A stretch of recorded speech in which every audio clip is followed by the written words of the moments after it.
नमस्कार भाइयों, कैसे हैं आप सब। आज हम लोग बिहार पुलिस परीक्षा के लिए वो टॉपिक पढ़ेंगे जिस टॉपिक से आपका 1 नंबर कंफर्म होने जा रहा है। वो टॉपिक कौन सा है? नीति आयोग। अंत तक बने रहिएगा और 1 नंबर आपका कंफर्म करके जाइएगा। बहुत छोटा टॉपिक है लेकिन इस टॉपिक से बार बार एक प्रश्न पूछा जाता है और इस चैनल के साथ आप बने रहिए।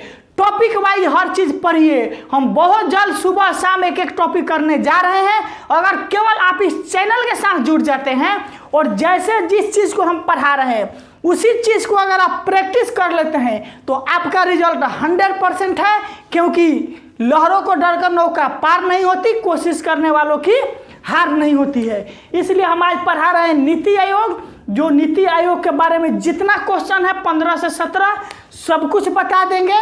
जो भाई मेरे चैनल पर नए हैं चैनल को सब्सक्राइब जरूर कर लीजिएगा और कमेंट में हम अपने फेसबुक पेज का लिंक दिए हैं। जो लोग फॉलो नहीं किए हैं फेसबुक पेज से जरूर जुड़िएगा, क्योंकि ये चैनल बार बार विवादों में रह रहा है। कोई डिलीट करा रहा है, कभी स्ट्राइक मरवा रहा है, कभी कुछ करा रहा है। जो जिसको कराना है कराइए। हम बहुत जल्द फेसबुक से जुड़ गए, इंस्टा से जुड़ गए, टेलीग्राम से जुड़ जाएंगे, नया चैनल लेकर आ जाएंगे। जिसको जो बुझाए इस चैनल पर करते रहेगा। चलिए आज के क्लास को हम स्टार्ट करते हैं।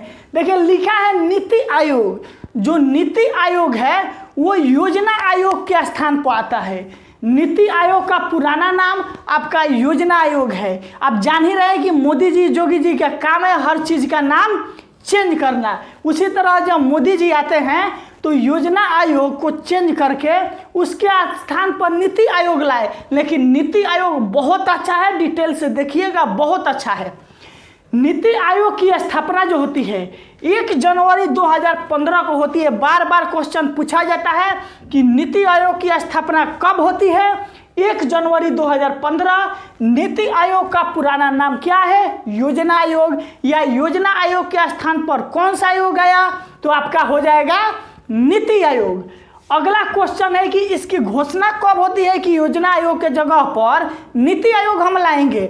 मोदी जी इसकी घोषणा 15 अगस्त 2014 को जब पहली बार लाल किला से झंडोत्तोलन कर रहे थे मोदी जी, उसी टाइम इस चीज की घोषणा करते हैं। अगला है कि नीति आयोग का अध्यक्ष कौन होता है? जिस तरह से योजना आयोग का अध्यक्ष प्रधानमंत्री होते थे उसी तरह से नीति आयोग का अध्यक्ष प्रधानमंत्री होते हैं। अध्यक्ष का अर्थ हो गया कि मुख्य व्यक्ति। अगला है नीति का फुल फॉर्म क्या होता है? जैसे नीति लाया गया हिंदी में, इंग्लिश में उसे NITI बोला जाता है। इसका फुल फॉर्म भी कहीं कहीं पूछ दिया जाता है। फुल फॉर्म होगा national institution for transforming India. क्या होगा नीति का? National institution for transforming India, यानी नीति हो गया। इसका हिंदी होगा राष्ट्रीय भारत परिवर्तन संस्थान। अगला क्वेश्चन है कि योजना आयोग की स्थापना कब हुई? 15 मार्च 1950 को जब मेरा देश आज़ाद हुआ था उस समय की बात है कि 15 मार्च 1950 को योजना आयोग की स्थापना होती है। और उतनी बड़ी पुरानी योजना को मोदी जी ने इसे रिप्लेस कर दिया, यानी बदल दिया और इसका नाम रख दिया क्या?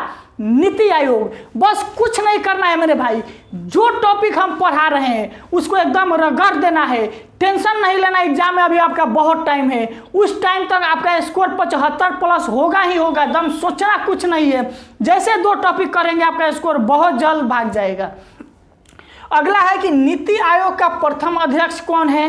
नीति आयोग के प्रथम अध्यक्ष प्रधानमंत्री होते हैं, यानी कि मोदी जी हैं, नरेंद्र मोदी हैं। योजना आयोग के प्रथम अध्यक्ष के बारे में पूछे तो योजना आयोग का भी अध्यक्ष प्रधानमंत्री होता है। तो उस टाइम 1950 में पंडित जवाहरलाल नेहरू थे, इसलिए योजना आयोग का प्रथम अध्यक्ष पंडित जवाहरलाल नेहरू थे।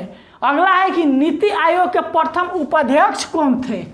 प्रथम उपाध्यक्ष अरविंद पनगढ़िया थे, लेकिन वर्तमान में अभी ये नहीं है। प्रथम पूछे तब अरविंद पनगढ़िया, लेकिन वर्तमान पूछे तो आपका राजीव कुमार होगा। वर्तमान नीति आयोग का अध्यक्ष पूछे तो प्रधानमंत्री होते हैं। जिस समय जो प्रधानमंत्री रहेंगे उसका नाम आप बता दीजिएगा। तो अभी परम आदरणीय नरेंद्र मोदी जी है, इसलिए मोदी जी आंसर होगा आपका। नीति आयोग कैसा है, ये संवैधानिक है कि गैर संवैधानिक है? ये गैर संवैधानिक है, क्योंकि ये सरकार के द्वारा लाया गया संविधान में इसके बारे में कोई चर्चा नहीं है। नीति आयोग या योजना आयोग के बारे में हमारे देश के जो अच्छे संविधान बाबा साहब देकर गए हैं, उस संविधान में नीति आयोग के बारे में कहीं पर भी कुछ नहीं बताया गया है। अगला क्वेश्चन है कि नीति आयोग का मुख्यालय कहाँ होगा? नीति आयोग का मुख्यालय दिल्ली में होगा। जब प्रधानमंत्री जी दिल्ली में रहते हैं, इसलिए इसका मुख्यालय दिल्ली में होगा। अगला है कि नीति आयोग के सीईओ कौन होंगे? जैसे ट्विटर का सीईओ सुने होंगे, फेसबुक का सीईओ सुने होंगे, यूट्यूब के सीईओ सुने होंगे, वैसा ही क्या है आपका नीति आयोग का सीईओ कौन है? अमिताभ कांत जी आपके नीति आयोग के सीईओ है। अगला है कि नीति आयोग गवर्नेंस काउंसलिंग जो होता है, नीति आयोग में कौन कौन से लोग रहते हैं? सभी मुख्यमंत्री जितने भी राज्य है, यूटी है मतलब केंद्र शासित प्रदेश के उपराज्यपाल और सभी राज्य के मुख्यमंत्री इस आयोग में शामिल रहते हैं। परंतु योजना आयोग में ऐसा नहीं था। योजना आयोग में केवल केंद्र सरकार के व्यक्ति रहते थे, परंतु नीति आयोग में आपका सभी राज्य के मुख्यमंत्री, सभी केंद्र शासित प्रदेश के उपराज्यपाल दोनों आदमी रहते हैं। नीति आयोग का थिंक क्या था, मतलब उद्देश्य क्या था? उसका थिंक टैंक के नाम से भी जाना जाता है। ये था आपका नीति आयोग। नीति आयोग बहुत हद तक अच्छा है, क्योंकि पूरे देश का इसमें विचार लिया जाता है, इसलिए नीति आयोग को बहुत अच्छा माना जाता है। आप लोग एक बार इसका स्क्रीनशॉट ले लीजिए और इसी तरीक़े से पढ़िए। रिजल्ट किसी के माई के बाप में हिम्मत नहीं है कि आपका रिजल्ट रोक सके, इसलिए जो चीज़ पढ़ा रहे हैं उसको दबा कर एकदम प्रैक्टिस कीजिए। और बहुत जल्द हम साइंस भी सुबह में चालू करने वाले हैं, और फॉर्म कितना गिरा है इसका टेंशन नहीं लेना है।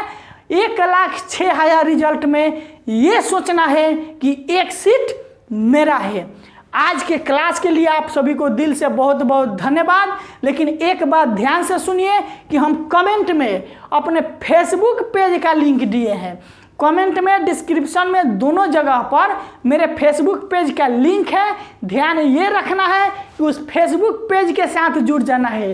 कुछ लोग इंस्टा चलाते हैं, इंस्टा पर भी मेरा आईडी है टॉपर्स एकेडमी बिहार, वहाँ से जुड़ जाइएगा। अगर एक ना एक जगह आप जुड़ जाइएगा तो बेनिफिट ये होगा कि चैनल पर कोई बात होता है तो वहाँ से आपको उसकी सूचना मिल जाएगी। और हम साइंस जब चालू कर देंगे तो आपका स्कोर बहुत अच्छा हो जाएगा। और जो लोग चैनल पर नए हैं जुड़ जाइएगा। सभी पुराने वीडियो मेरे प्लेलिस्ट में है, इसलिए उन सभी वीडियो को देखकर एक बार जरूर रिवीजन करते रहिएगा। 1 घंटा मोबाइल लेकर बैठिएगा तो मेरा 7 से 8 क्लास का आपका रिवीजन हो जाएगा। इसलिए 1 घंटा बैठना है कभी भी, और पिछला 7 से 8 वीडियो का बहुत अच्छे ढंग से रिवीजन कर लेना है। अगर किसी भी तरह का प्रश्न आपके मन में चल रहा है तो कमेंट करके ज़रूर पूछिए। आज के क्लास के लिए आप सभी को दिल से बहुत बहुत धन्यवाद।